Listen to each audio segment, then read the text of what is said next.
No, yo le bajé el aire. Yo vi que cerrar aquí, pues se va para allá. Está en 76. Hace tiempo así. Estaba en HIT. En HIT, ¿quién lo puso en HIT? Sí, estaba en HIT. Entonces Entonces Grace lo quitó. Ah, pues entonces estaba así. O sea, ya está en full. Sí. Ajá. Ah, pues eso fue del miércoles. Estábamos sudando aquí. Eso fue del miércoles entonces. Wow. Bueno, Dios les bendiga. Amén. Dios te bendiga, Luis y Carimán. Se está grabando la clase para ellos. Son 50 más. Bueno, yo les tengo sorpresas hoy. Oh, sí, Dios mío, no. El próximo lunes no hay clase. Ah, eso lo sabemos, yes. Sí, pero eso viene con algo de Yeah. Yeah. Eso viene con homework. Bueno, no homework. El examen final. ¿Sabes final? casi nada. Yo les digo el examen final. ¿Se lo llevan para casa o lo quieren hacer el próximo lunes aquí? No. No, yo no me llevo para casa. En la casa es más fácil, ¿verdad? Ok. El capítulo 14, hoy vamos a hacer el 13. Capítulo 14 va a ser el examen final. Porque nos quedan pocos días. Si quieres, sigue pasándolo para atrás.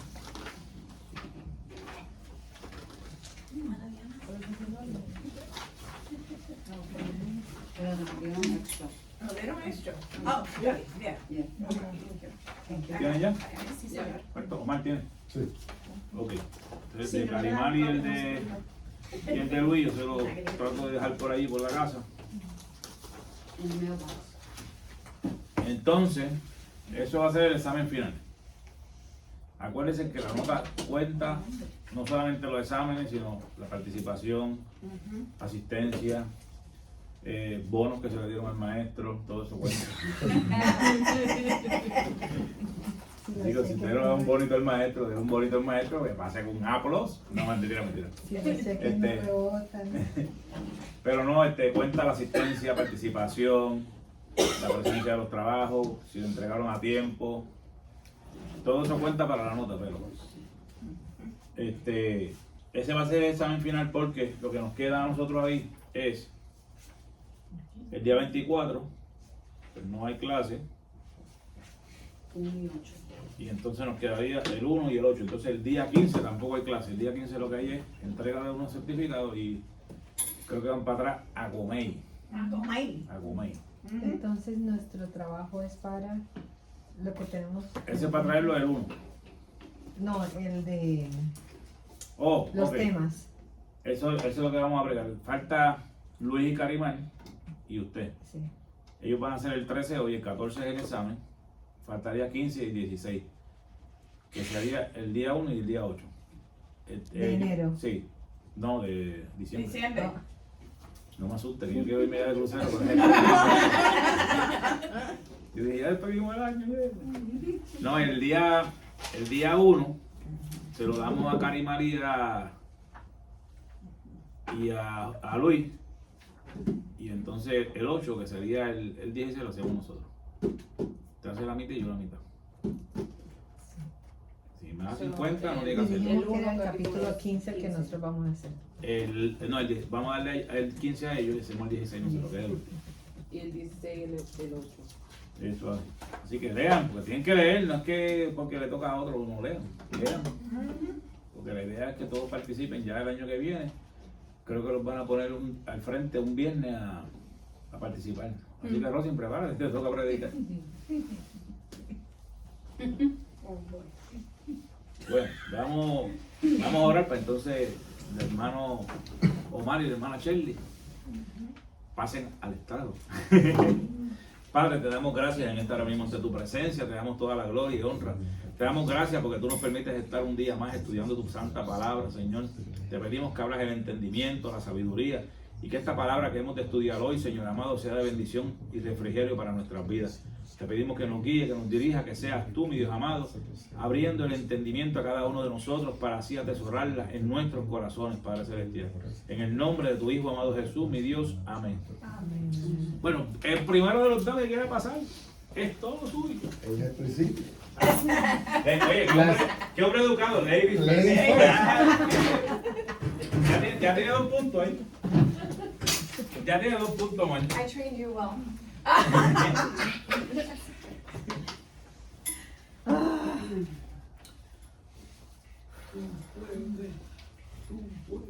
Bueno, como haya dado resumen, yo más o menos me dé mi tiempo. O sea,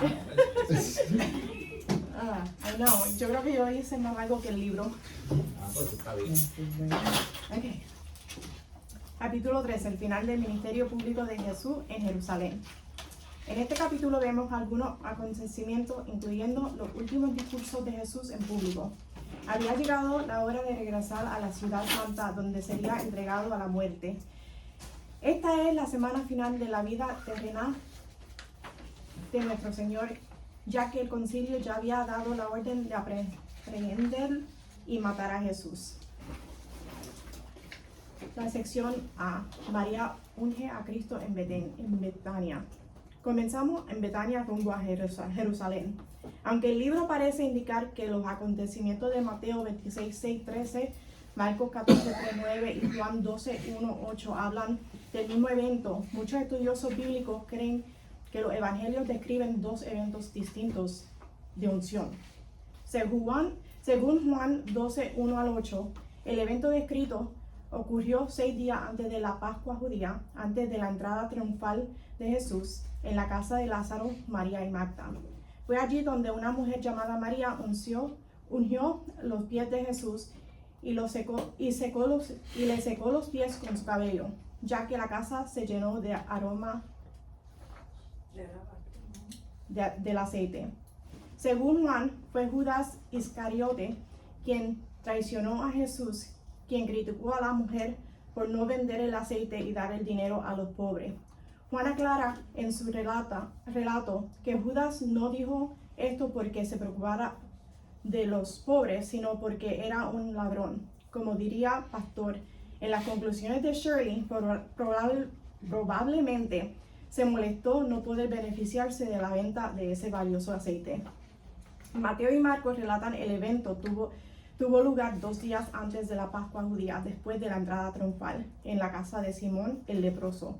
Ni Mateo ni Marcos identifican a la mujer que se acerca a Jesús con un frasco de alabastro con un aceite muy caro y fragante y lo derramó sobre la cabeza de Jesús mientras está sentado a la mesa. Al ver esto, algunos discípulos se enojaron con el desperdicio del aceite fragante que podría haberse vendido por mucho y dado a los pobres. Otros estudiosos creen que estos son los mismos eventos descritos de diferentes perspectivas, sugiriendo que Juan mencione cuando llegó a Jesús a Betania, mientras que Mateo y Marcos indican el momento exacto de la cena, que podría haberse servido en la casa de Simón el leproso, con Marta ayudando en el servicio y Lázaro asistiendo, y que Judas pudo haber sido el primero en objetar con otros discípulos uniéndose. Es posible que tanto la cabeza como los pies fueron ungidos en la misma ocasión. Juan, como testigo presente, se enfocó en los pies, mientras que Mateo y Marcos se enfocaron en la cabeza. Con el tiempo ha habido un cambio en la opinión académica. Los primeros comentaristas a menudo veían estos eventos como eventos diferentes, ya que describían distintas partes del cuerpo unidas, cabeza y pies, y la distinta importancia cultural de ambos. Eruditos modernos piensan que se habla de un mismo acontecimiento, aunque hay diferentes opiniones sobre cómo conciliar las diferencias. Algunos estudiosos contemporáneos están regresando a la idea de que se trata de 2 acontecimientos distintos.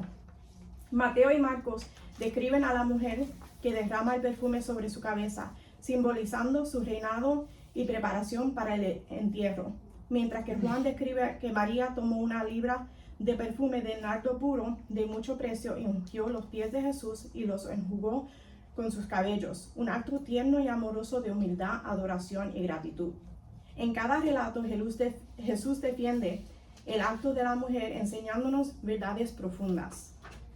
Primero, nada que se le haya dado a Jesús con amor y devoción es demasiado grande. Un acto puede tener hermosura moral, aunque le falte utilidad. En otras palabras, el valor moral de la acción es independiente de su resultado práctico. En estas ocasiones, la mujer derramó el aceite pudo verse como un desperdicio, pero la demostración de adoración, gratitud y humildad al hacerlo es lo que resulta valioso.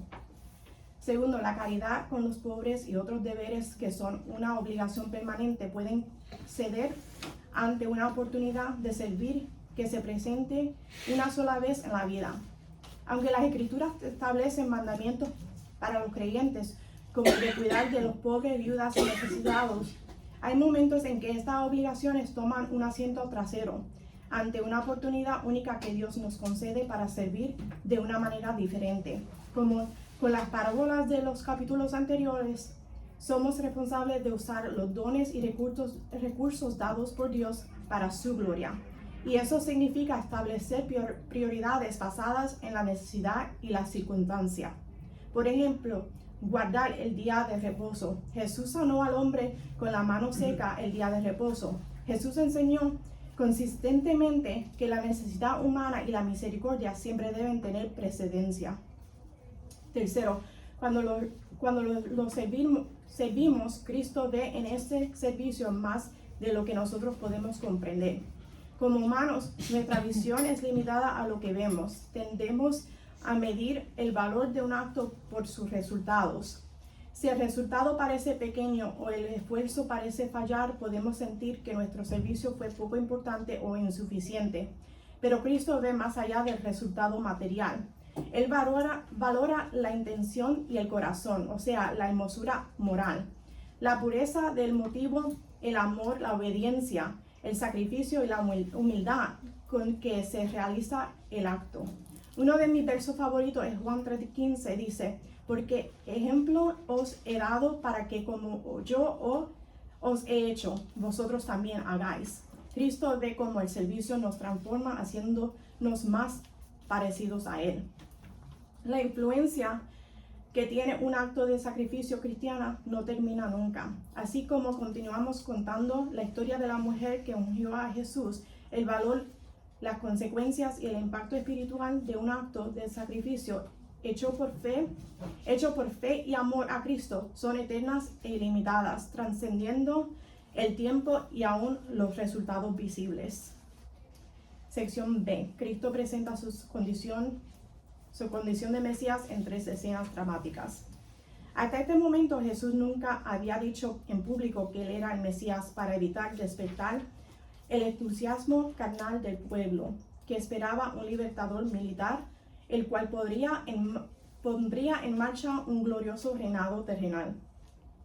Por fin había llegado para Jesús la hora de presentarse ante la nación como el rey predicho en el Antiguo Testamento. Preparó una manifestación mesiánica sin dejar nada a casualidad, planificando todos los detalles. Antes de salir de Betania, mandó a 2 discípulos a ir a la aldea vecina para encontrar un pollino, o sea, un burro joven, atado que nadie había montado jamás. Les mandó a desatarlo y traerlo. Y si alguien os dijera: ¿por qué hacéis eso?, decid que el Señor lo necesita y que luego lo devolverá.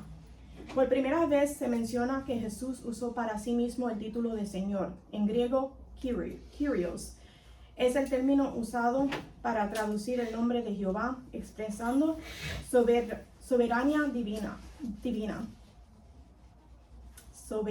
Soberanía divina. Había llegado el momento de revelarse como Dios, aunque será crucificado al cabo de 6 días. Aquí Jesús cumplió la profecía de Zacarías 9:9, que anunciaba que el rey entraría a Jerusalén humilde montado en un asno. La multitud que lo seguía y la que salió a recibirlo hizo 2 cosas simbólicas de la realeza. 1, tendieron a sus mantos en el camino. Una forma de alfombra roja para un rey era un señal de sumisión y aclamación real. 2, cortaron ramas de árboles, especialmente de palmeras, según Juan 12, y las esparcieron por el camino. Las ramas de palmera eran un símbolo nacional y religioso bien establecido en la historia de Israel. Las palmas eran utilizadas en las celebraciones de la victoria militar. La palmera era un símbolo prominente de Judea, apareciendo incluso en monedas y grabados. Al ondear las palmas, la multitud aclamaba a Jesús como el rey de Israel que venía a liberar la nación.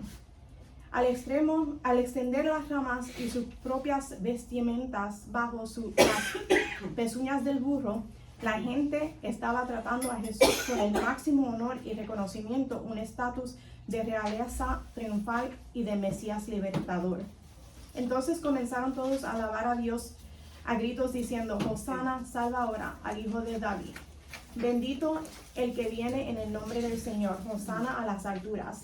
Hosana originalmente era un grito de súplica dirigida a Dios.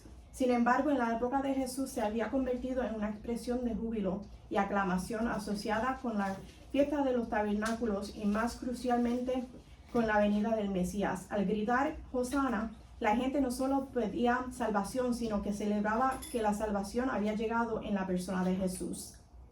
La expresión Hijo de David es un inconfundible título mesiánico. La multitud proclama que Jesús no es solo un maestro, sino el Mesías Rey. Sin embargo, no todo el mundo sintió regocijo. Los fariseos consideraban aquellas alabanzas blasfemia. Le pedían al maestro que reprendiese a sus seguidores. La respuesta de Jesús: os digo que si estos callaran, las piedras clamarían. Indicó que aquellos homenajes no solo eran apropiados, sino también necesarios. Al tener la vista de la ciudad santa ante sí, Jesús lloró por ella, no solo por la tristeza, sino por una visión profética del futuro. Jesús vio que si los habitantes de Jerusalén hubieran reconocido la verdad sobre su paz, es decir, el Evangelio y al Salvador, le habrían dado la bienvenida. Sin embargo, la gente cerró sus ojos a la verdad y persistió en la ignorancia espiritual, culminando en la decisión de crucificar al Príncipe de Gloria. Debido a esta ceguera, no habría escapado del juicio que se avecinaba. Jesús hizo una descripción vívida de la futura destrucción y posición de la ciudad, un evento que se cumpliría históricamente en el año 70 después de Cristo. Después de la entrada triunfal, Jesús entró en Jerusalén y se dirigió al templo. Al ser ya tarde, Jesús se limitó a observar todo lo que lo rodeaba en el templo, sin tomar acción inmediata. Debido a la hora avanzada, Jesús y los 12 volvieron a Betania para pasar la noche. El siguiente día, lunes, Jesús se dirigía de Betania a Jerusalén con sus discípulos. Jesús se acercó a una higuera buscando fruto. Marcos observa que no era aún tiempo de higos y por lo tanto no se esperaban los higos maduros. Jesús no encontró nada más que hojas. Jesús la maldijo y se secó de raíz. La maldición de la higuera es una parábola actuada con un significado profético. La higuera representa la nación de Israel. Las hojas representan la apariencia externa de la religión con sus leyes, el templo y rituales. Israel no había producido el fruto espiritual de arrepentimiento y fe y había fallado en reconocer y recibir a su Mesías. Como resultado de su esterilidad espiritual o falta de fruto, Israel sería juzgado y destruido. Jesús termina su ministerio público con una purificación del templo, tal como lo había iniciado años antes con un acto similar. Esta purificación no ocurrió en el lugar santo, sino que en el patio de los gentiles, un amplio espacio abierto que rodeaba los patios interiores. Aunque este patio era considerado menos sagrado, Jesús afirmaba que todo el templo debía ser usado para la adoración, no para el comercio. El problema surgió porque durante las grandes fiestas miles de judíos viajaban a Jerusalén para ofrecer sacrificios.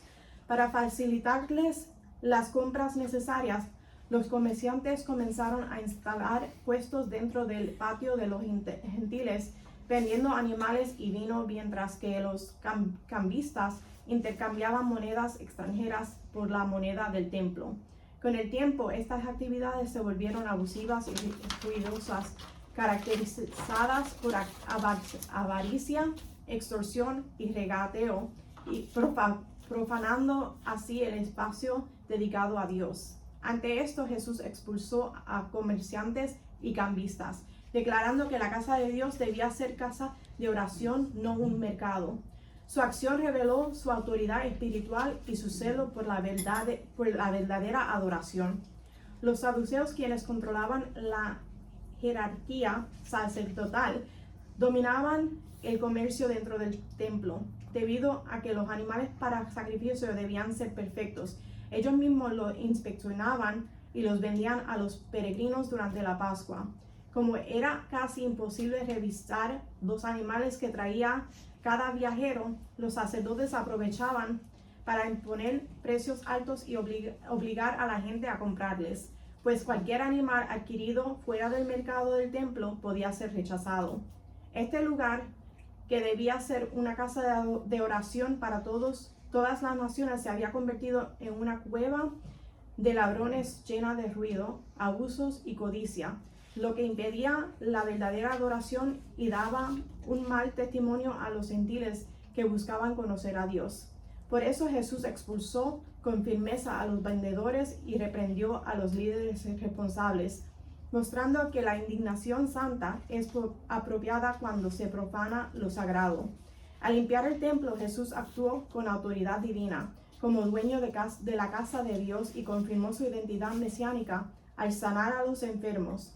Mientras los líderes religiosos lo rechazaban, los niños lo reconocían espontáneamente y lo alababan, cumpliendo el Salmo 8:2 y mostrando que Dios recibía adoración de los sencillos más que de los sabios que endurecen su corazón. Bien.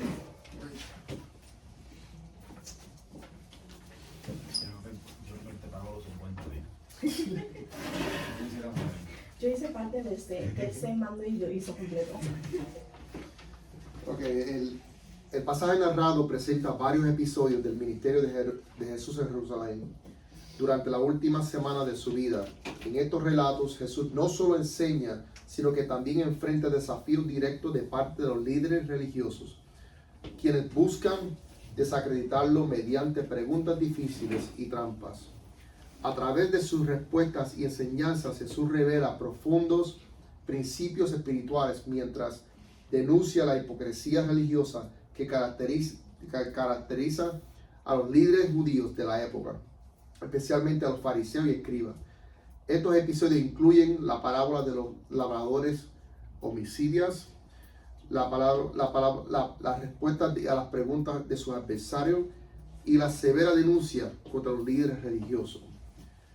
La parábola de los labradores homicidas se encuentra en Mateo 22, 33 al 46, Marcos 12, del 1 al 12 y Lucas 20, del 9 al 19.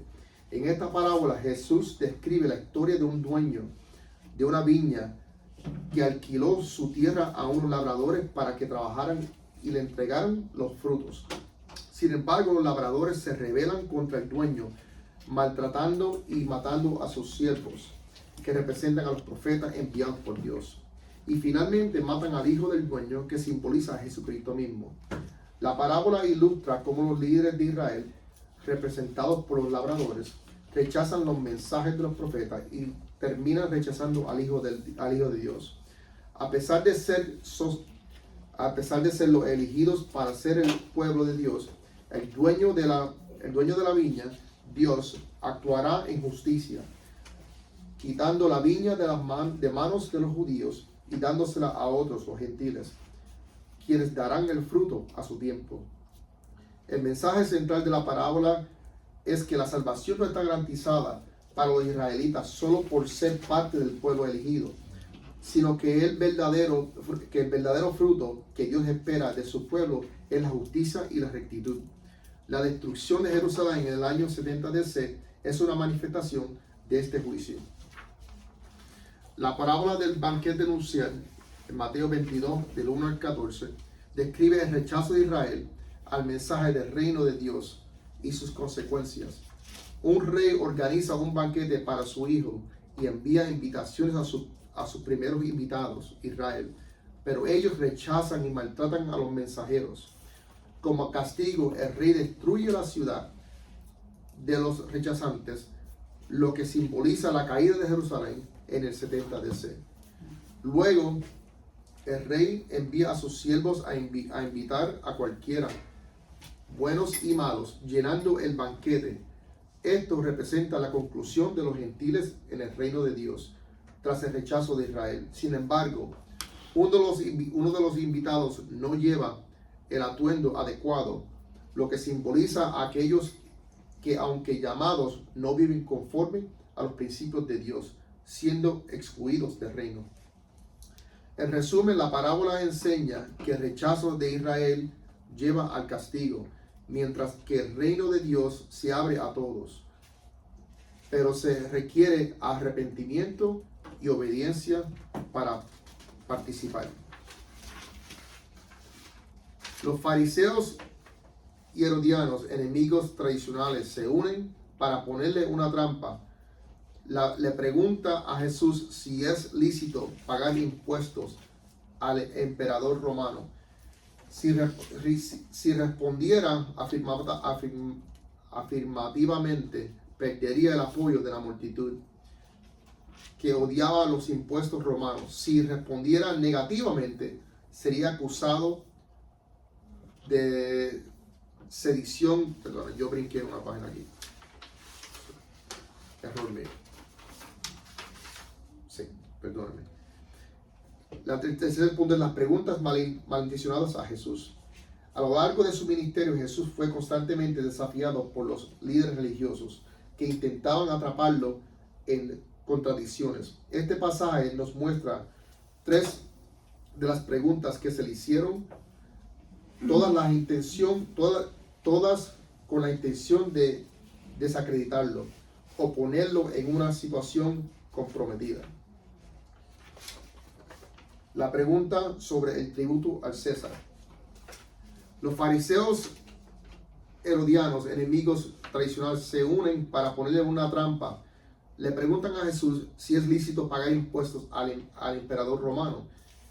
Si respondiera afirmativamente, perdería el apoyo de la multitud que odiaba los impuestos romanos. Si respondiera negativamente, sería acusado de sedición ante las autoridades romanas. Jesús, con sabiduría, les pide que le muestren una moneda y les responde: dad a César lo que es de César y a Dios lo que es de Dios.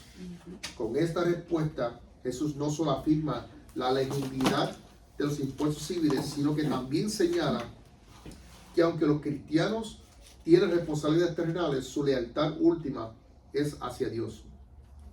La pregunta sobre la resurrección.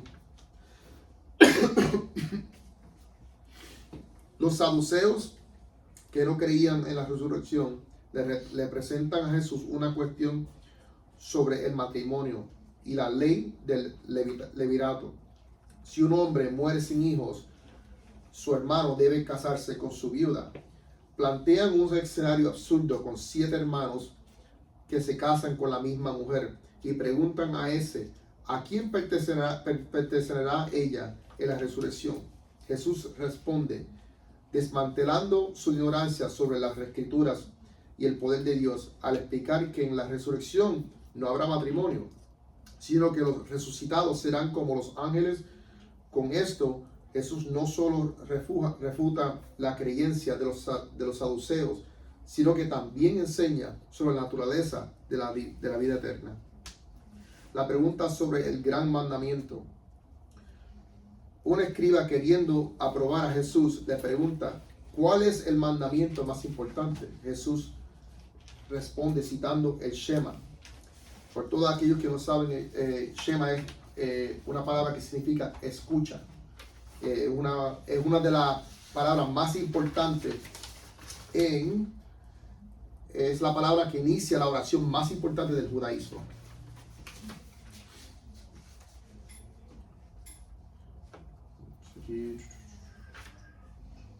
Jesús responde citando el Shema, Deuteronomio 6, 4 al 5. Amarás al Señor tu Dios con todo tu corazón, con toda tu alma y con toda tu mente. Y agrega el mandamiento de amar al prójimo como a uno mismo.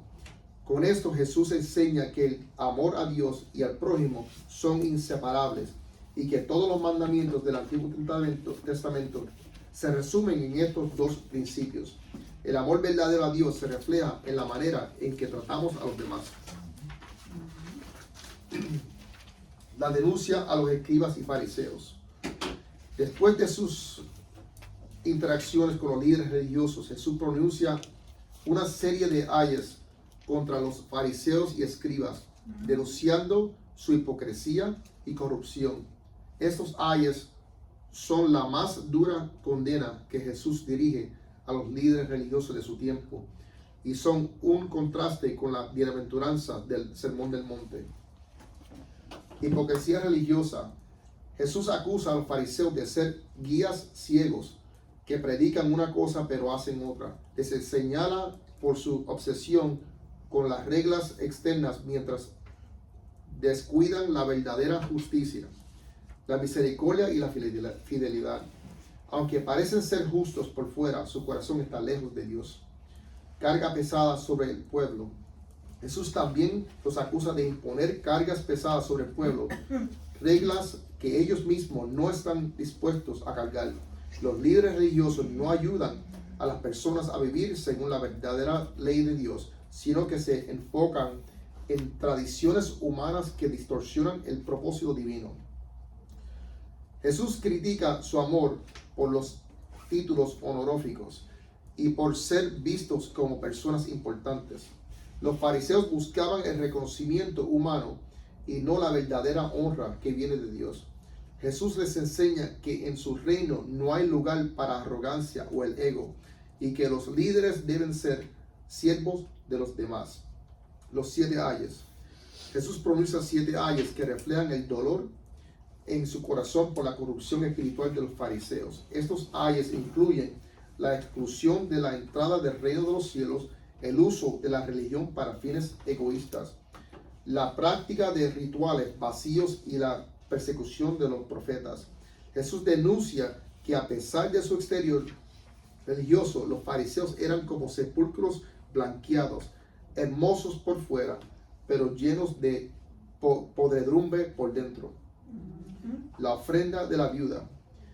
El contraste con los fariseos se muestra en la figura de una viuda pobre, quien echa 2 pequeñas monedas en el tesoro del templo.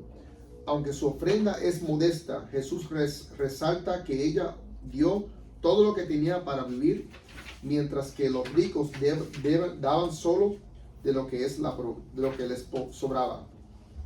Jesús enseña lo que importa ante Dios no es la cantidad de sacrificio, sino la actitud del corazón. La viuda es un modelo de generosidad y fe, pues su ofrenda representa un sacrificio genuino, algo que los líderes religiosos no estaban dispuestos a hacer. Conclusión. Los relatos que se representan en este pasaje destacan temas clave del mensaje de Jesús: la verdadera justicia que proviene del corazón, la denuncia de la hipocresía religiosa y el llamado a un amor genuino hacia Dios y al prójimo. Jesús rechaza la religión superficial, que se enfoca en el cumplimiento externo de reglas y rituales, y en su lugar llama a sus seguidores a vivir una fe auténtica, transformadora, enfrentándose a las trampas de los líderes religiosos. Jesús responde con sabiduría divina, demostrando que su enseñanza va más allá de las disputas políticas o religiosas del momento. La palabra de los labradores homicidas y la denuncia de los fariseos reflejan el juicio que vendrá sobre aquellos que rechazan el mensaje de Dios, mientras que el ejemplo de la viuda nos recuerda que lo que realmente importa en el reino de Dios es el sacrificio sincero y el amor desinteresado. La enseñanza central es que el reino de Dios no se mide por la apariencia externa o la observancia legalista, sino por la pureza del corazón, la humildad y el amor genuino que se refleja en nuestras acciones. Este mensaje sigue siendo relevante hoy como una invitación a vivir una vida que sea fiel a los principios divinos, más allá de las formas o tradiciones externas. Hey. Amén. Yes.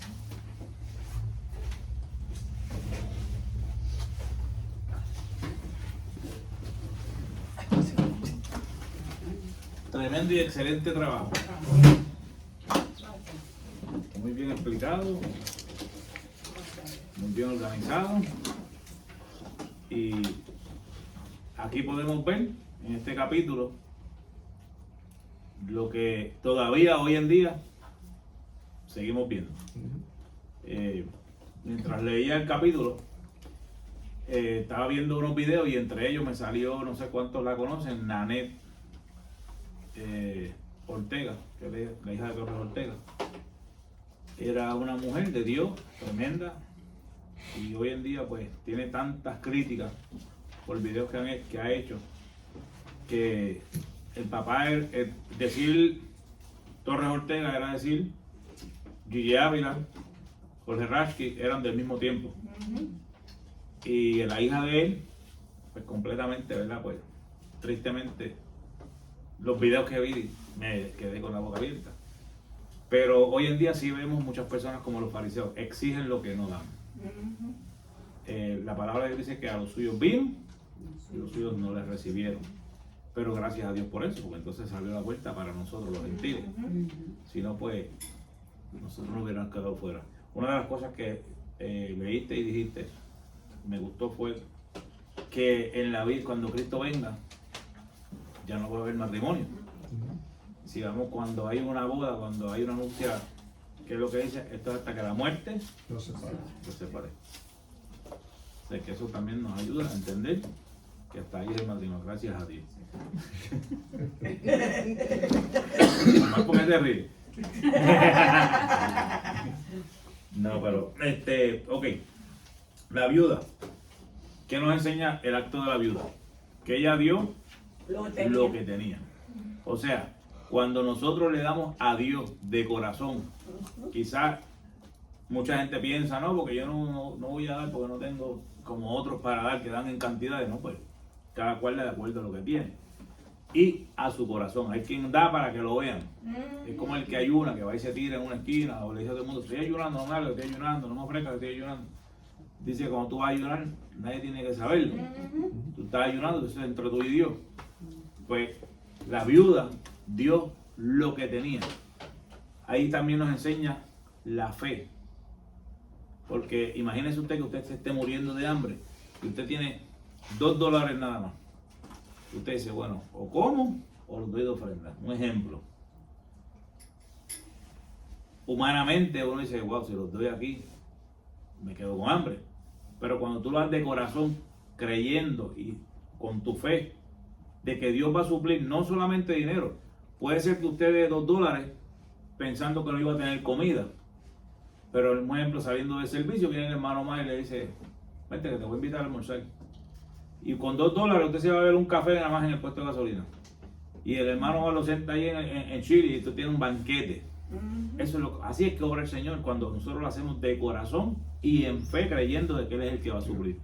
Por eso es que nosotros los cristianos, aunque vienen momentos difíciles en nuestras vidas, llegan momentos donde pensamos, no me alcanza para el mes, no debemos de alarmarnos, preocuparnos en nuestra responsabilidad, pero no dejarnos caer por eso, porque Dios siempre va a suplir. Él conoce lo que nosotros necesitamos y Él va a suplir lo necesario para que nosotros podamos llegar a la meta. Ok, les voy a leer rapidito en un corto resumen de capítulo 13.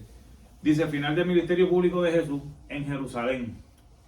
En este capítulo, Pablo Hoff, que es el que escribe el libro, presenta los últimos evangelios, los últimos eventos del ministerio público de Jesús justo antes de su pasión. En un momento vamos a poner un poquito más grande, perdón, porque de verdad que no veo. Ok, en un momento decisivo donde el Señor hace sus últimas declaraciones públicas y enfrenta la oposición definitiva de los líderes religiosos. El conflicto final de los líderes religiosos, después de entrar triunfalmente a Jerusalén, la tensión con los fariseos, saduceos y escribas llega a un punto máximo. Ellos cuestionan la autoridad, ellos cuestionan a Jesús, que es lo que estaba leyendo el hermano Omar, con su sabiduría divina, mostrando la hipocresía de su falta y sinceridad. Entre los temas discutidos, el tributo a César, la resurrección refutando a los saduceos el gran mandamiento, la identidad del Mesías como Señor de David. Jesús expone públicamente la dureza del corazón de los líderes y incapacidad para reconocer la verdad. Número 2, la denuncia contra los fariseos. Jesús pronuncia una serie de ayes, que lo leyó el hermano, contra los fariseos y escribas por su falsa religiosidad. Condena su hipocresía, su enfoque en lo externo y no en lo interno, su opresión espiritual del pueblo, su rechazo a los profetas. Esto marca el cierre de su trato público directo con ellos. La ofrenda de la viuda, el contraste de la religiosidad vacía. Jesús destaca el ejemplo de una viuda pobre que da todo lo que tiene. Y si vamos al ejemplo del joven rico, ¿qué le dijo? Vende todo lo que tiene, dáselo a los pobres. Y que él dijo, y no aceptó. El anuncio de la destrucción del templo, en el capítulo 14, ahí van a ver que el capítulo 14 él se concentra más ya en dirigirse a los discípulos, porque ya está preparando el camino para su crucifixión y resurrección. Mientras los discípulos admiraban la grandeza del templo, Jesús profetizaba su futura destrucción. Esto impacta profundamente a sus seguidores y da lugar al discurso profético del capítulo siguiente, que es el 14. El rechazo final de la nación. Jesús lamenta sobre Jerusalén diciendo que quiso reunirla como la gallina a los polluelos, pero no quisieron. El propósito era que ese era su pueblo, a él era que él venía a hablarle, pero ya sabemos que no lo recibieron.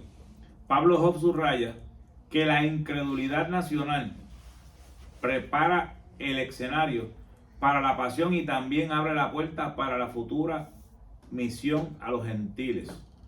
Hoy en día nosotros, ¿qué estamos preparando?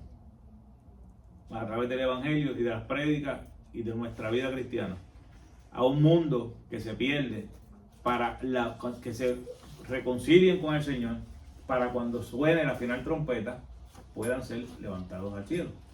Pero la incredulidad hoy en día, si vamos a ver esta generación prácticamente de hoy en día, no conoce casi nada de Dios, porque no se han dedicado sus padres a instruirlo en el evangelio. Yo he tenido la oportunidad en estos últimos días de hablar con muchos jóvenes que te hacen unas preguntas que tú te quedas con la boca abierta, porque a la edad que tienen ellos, nosotros podíamos contestar esas preguntas, pero ellos viven en un mundo hoy en día donde conocen más de teléfono, de tecnología, que en verdad de la sabiduría que viene de Dios. Y es triste, porque uno que tiene un conocimiento pequeño, porque nosotros no lo sabemos todo, pero tenemos un conocimiento y se nos hace difícil sobrevivir en los caminos del Señor. Yo nada más pienso, esta juventud hoy en día que se está levantando, estos niños que se están levantando, cuán duro, si Cristo no ha venido, va a ser para ellos. Porque nosotros vimos milagros, vimos sanaciones, vimos un montón de cosas desde niños que aumentaron nuestra fe. Y aunque en un momento a lo mejor nos apartamos del Señor, pero eso quedó plasmado en nuestros corazones, en nuestras mentes, para cuando llegara el momento difícil, saber y creer si aquel que sanó aquel día, aquel Señor que yo me acuerdo cuando niño, o cuando joven, que vi esto y aquello, nos da la fuerza para creer, para seguir hacia adelante en el momento difícil. Pero esta juventud la cosa está fuerte para ellos. Hay que orar mucho por la juventud y por la niñez. Dice, el enfoque se mueve hacia la preparación íntima de sus discípulos para su muerte y resurrección. El final de su proclamación abierta es el inicio del camino a la cruz. Resumen en una frase. Capítulo 13 muestra cómo Jesús concluye su ministerio público en Jerusalén, enfrentando a los líderes religiosos, denunciando su hipocresía y enseñando verdades claves, anunciando el juicio sobre el templo y retirándose del público para prepararse para la cruz. Nosotros, cuando pensamos y leemos esto, decimos, en verdad es el Hijo de Dios. Porque yo creo que ninguno de nosotros haríamos lo que Él estaba haciendo. Saber que iba a ser crucificado, saber que iba a ser entregado, saber quién lo iba a entregar y seguir para adelante, yo creo que ninguno de nosotros aguantaríamos eso.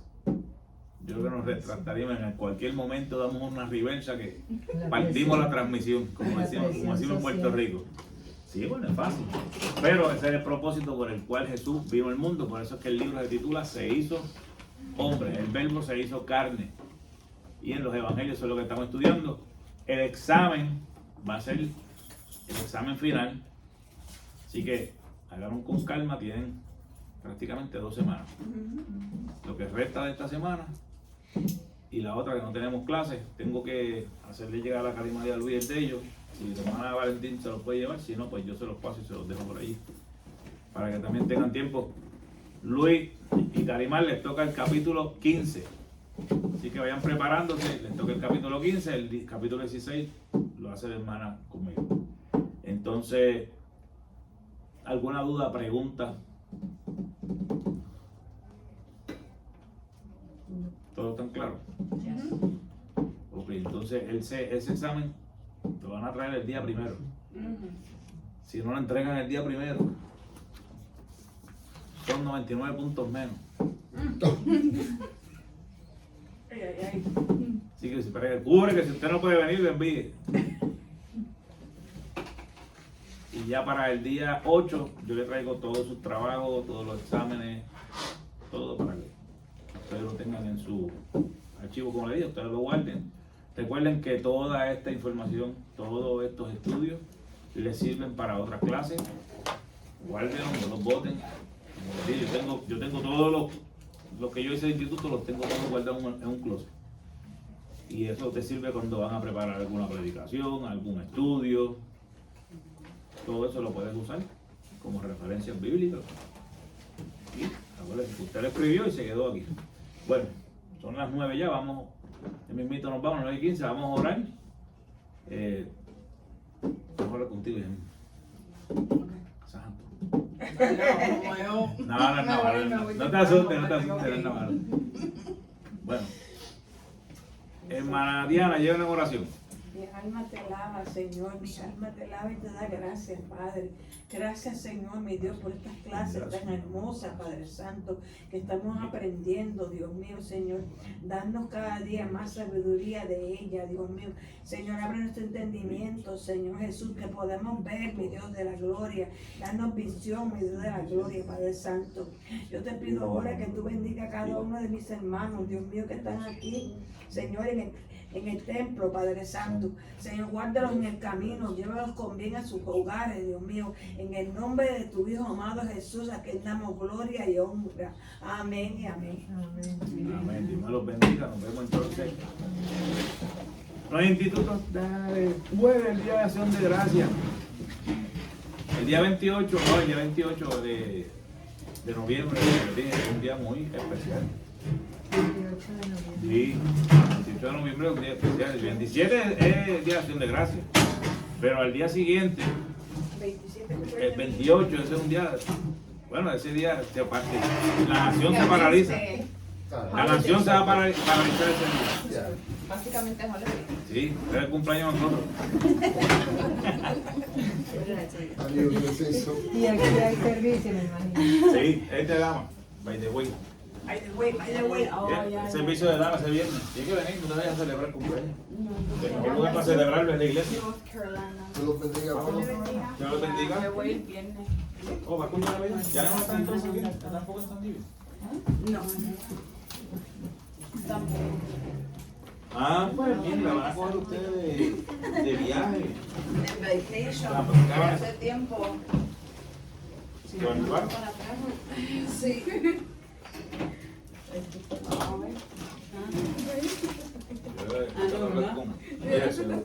El salud de Valentín. Ah, sí. Mira, no lo pagaste.